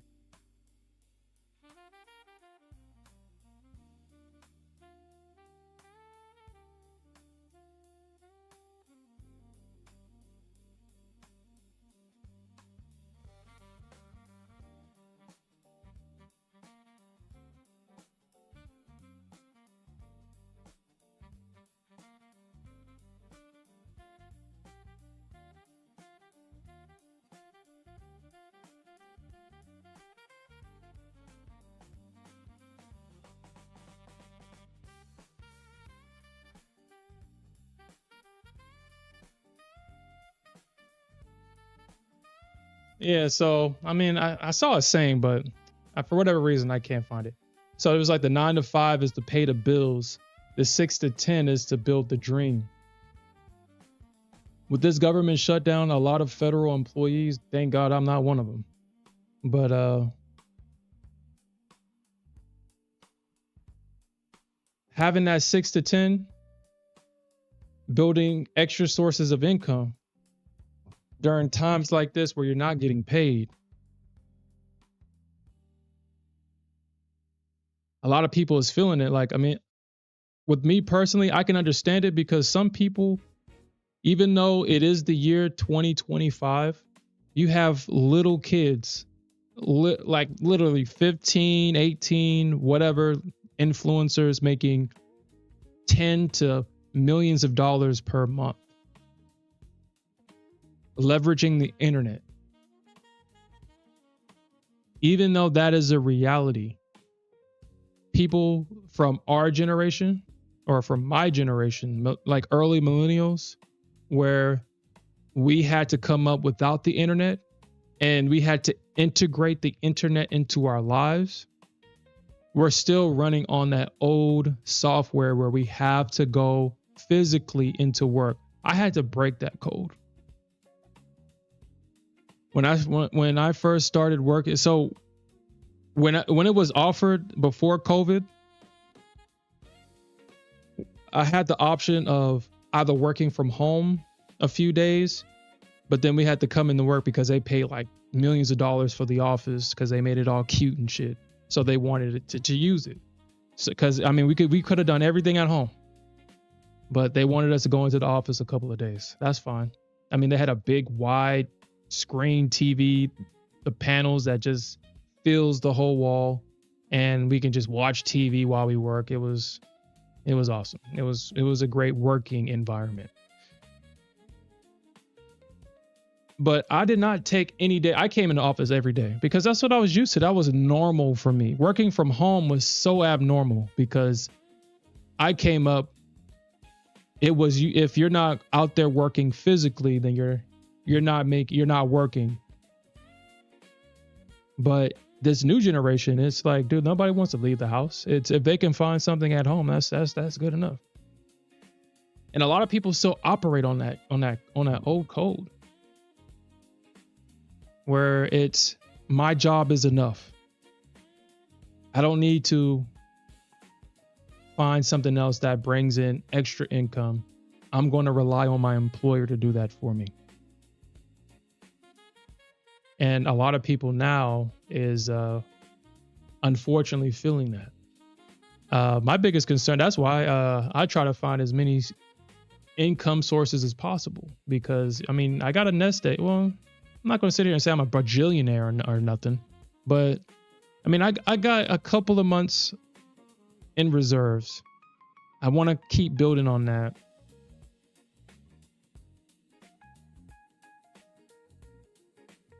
And now that I see that, oh shit, whenever the government shuts down, the world is forced to shut down with it. Things aren't getting done. If you look at the internet videos of the airport or any place where government employees aren't getting paid, you can see that it's like, fuck it. And then I've seen something where it's like, you can't even get another job. It's like, how the hell are you not going to pay somebody and then tell them that they can't get another job? And then they possibly may not get any back pay for all the work that they're doing, for all the labor that they're doing for free, which is interesting, to say the least. So, yeah, you don't need college anymore.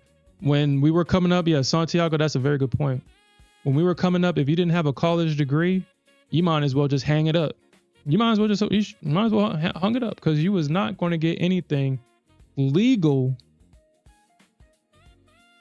that was going to give you a decent pay over $20,000 to $30,000 a year.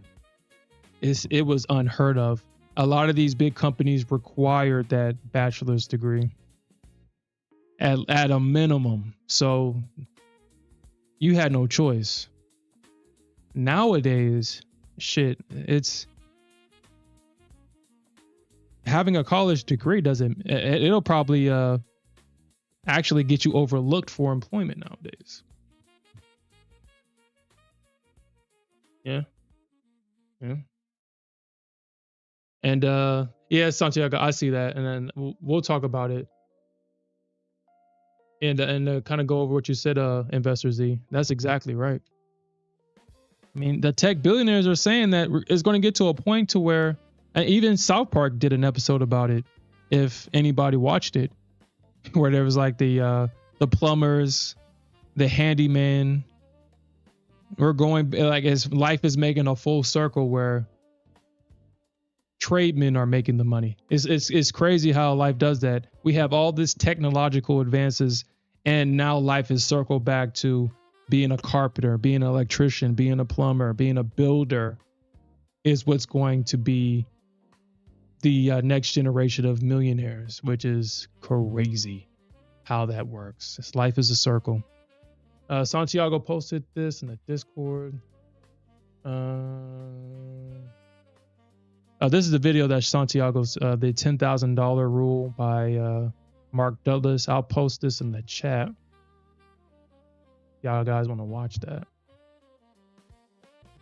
All right. All right. So your volume high areas and low and green and red. That is where it's balanced. I'll wait until it pops out, then respect it. Okay. So this is where Santiago is looking for.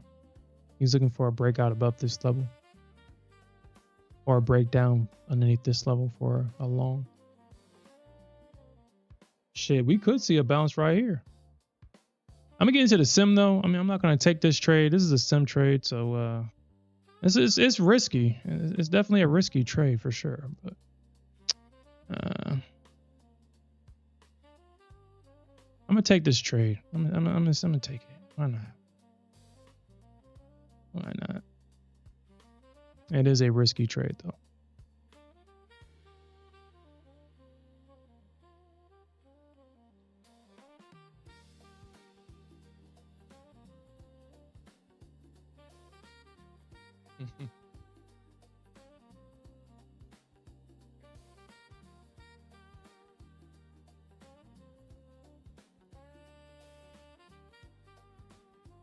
I keep on falling in and out of love with the NQ.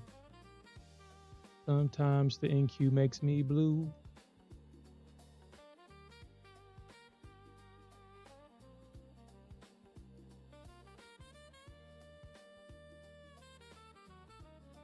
I keep on crying in and out of love with the NQ. I never found someone love someone the way I love the NQ. You said that you think Bookmap thinks you I mean, Bookmap is definitely a great tool. It's definitely a great tool. If you can have the order flow confirm your thesis, I think that's the best thing that you can have as a trader, is just having something to confirm that, okay, I have a trade idea. Are there other people looking at the same area as me?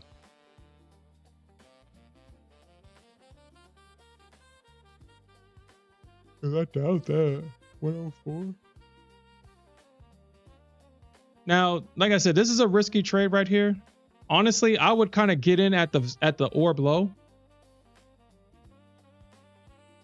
I would kind of get in at the orb low. I just kind of wanted to see if this will work. I haven't been stopped out yet, but I think I'm going to. I would actually get in around like maybe 10. I would get in around here. This is a trade that I would take.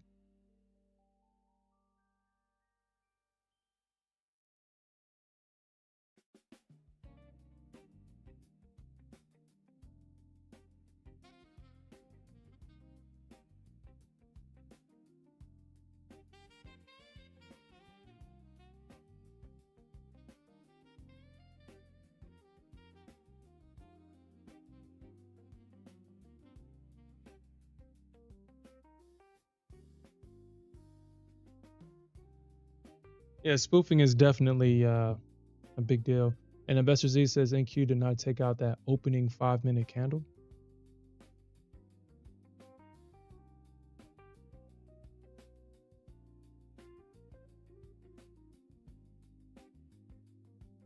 Oh shit.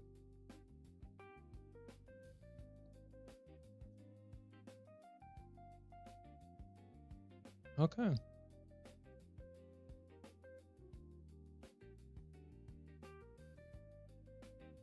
All right, so we'll see if we'll get some follow through here. We'll see.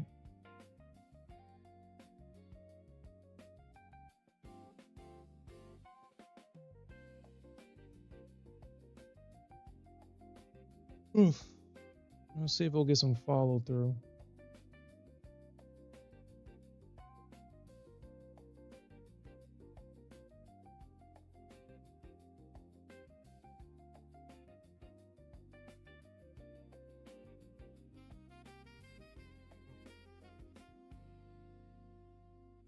Ugh.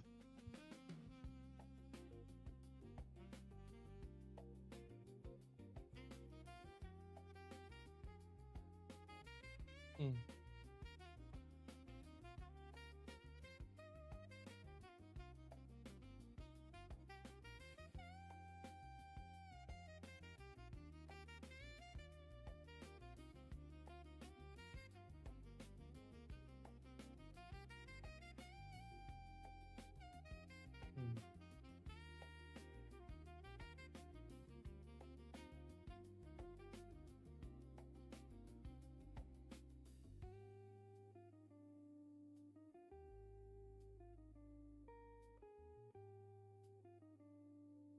You're saying that you're gonna wait for point of control and buy area low.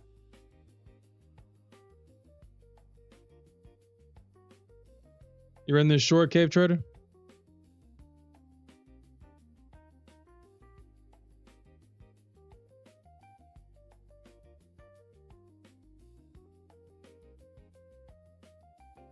Shit, at this point, man.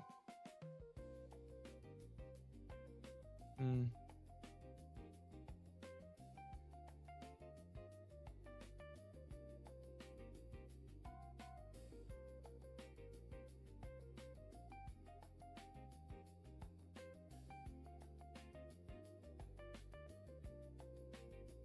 Hold on, ES already filled that gap already?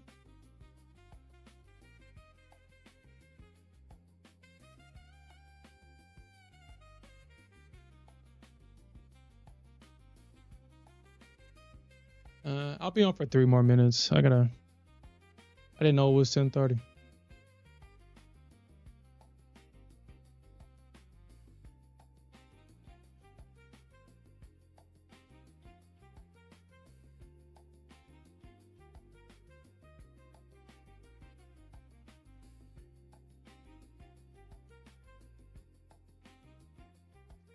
Wow. I didn't. I guess the ES filled the gap. The NQ has far. Shit. Hmm.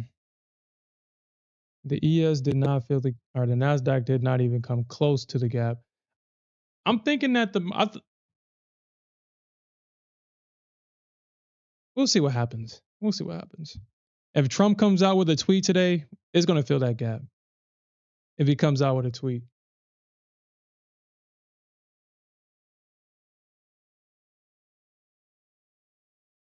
You said this month was real. Hey, yo, what's up, Tony Gold? What's up?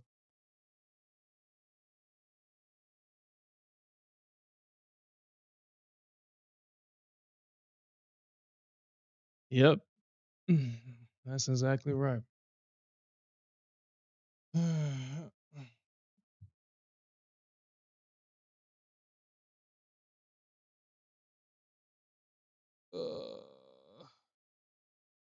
I mean, normally I wouldn't take that trade, but I want to see what happens.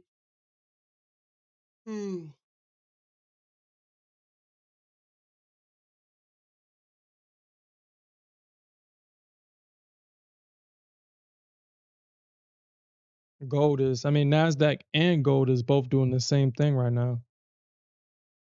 Gold is not wanting to sell off for nothing. You can't shit. Gold is like, nah, we ain't selling off.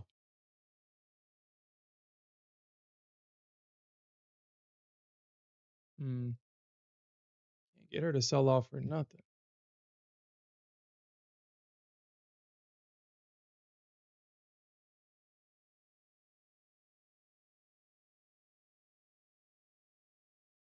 Okay.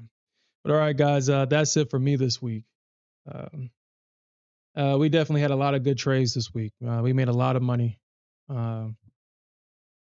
And coincidentally, like Santiago said earlier today, it required patience. All my winning trades required me to just be patient all my losing trades involved me being aggressive with the market, getting in at areas that made no sense, especially when there is no momentum or anything. So if I just waited for the pullback here, like I should have always, like I should have done in the first place, I wouldn't be taking that little loss right there. But you know, that's kind of what happens when you're aggressive with the market. Let's actually see what happens here. I got like a few minutes I could spare. Let's see.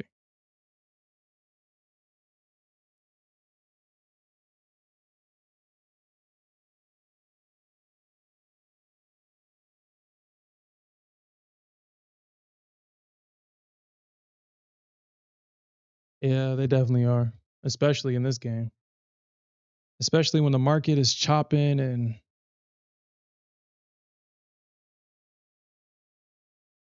there's no clear direction. The market is just going back and forth. Okay. But all right, guys, that's it. We'll definitely come back Sunday night and we'll definitely look for more opportunities to earn some more money. And with that said, have a good weekend, everybody.